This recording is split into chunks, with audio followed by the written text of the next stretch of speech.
അപ്പൊ അളിയൻ കാര്യമൊന്നും അറിഞ്ഞില്ലേ? ഇല്ല. എന്നാൽ ഇനി ഞാനത് പറയാം, ആരും ഞെട്ടരുത്. മുഖ്യമന്ത്രി പിണറായി വിജയനെ പരനാറി എന്ന് വിളിച്ചാൽ എന്തെങ്കിലും പ്രശ്നമുണ്ടോ? അത് അവര് വെറുതെ തമാശക്ക് പറഞ്ഞതാവും. നമ്മളെന്തിന് വെറുതെ പ്രശ്നം ഉണ്ടാക്കുന്നു? നിങ്ങൾ എല്ലാവരും അറിഞ്ഞു കാണും നമ്മുടെ വയനാട് നടന്ന ആ വലിയ ദുരന്തം. വിവരം അറിഞ്ഞപ്പോ തന്നെ ഞാൻ ആകെ അപ്സെറ്റ് ആയി. ഒന്നും ചോദിക്കാൻ തോന്നിയില്ല. നമുക്ക് എല്ലാവർക്കും ഒരേപോലെ മനസ്സ് വേദനിച്ചാണ് കേരളം ഒന്നടങ്കം. പക്ഷെ അതിനേക്കാൾ വലിയ ഒരു ദുരന്തമാണ് ഇന്ന് കേരളം ഭരിക്കുന്ന മുഖ്യമന്ത്രി ശ്രീ പിണറായി വിജയൻ. ഇവന്റെ കോമഡി കണ്ട പൊങ്കാലായിട്ട് അടിച്ചു കൊല്ലാൻ തോന്നുന്നു. മിണ്ടരുത്. പിണറായി വിജയൻ എന്ന എന്ത് കാര്യത്തിനാണിത്?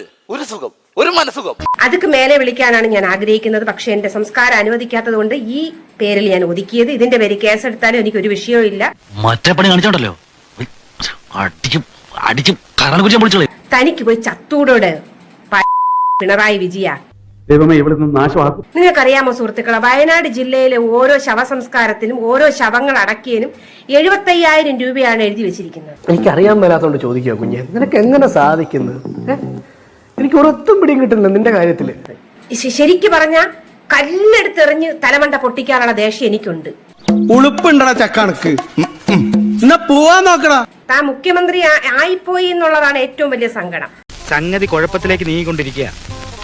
എന്റെ ലേറ്റസ്റ്റ് ഫോട്ടോ സഹിതം വാർത്ത പത്രത്തിൽ വന്നു. നോക്ക്, ഇയാളെ എന്ന് 10 പ്രാവശ്യം വിളിക്കാൻ വേണ്ടിയാണ് ഞാൻ ഈ വീഡിയോ ചെയ്യുന്നത്.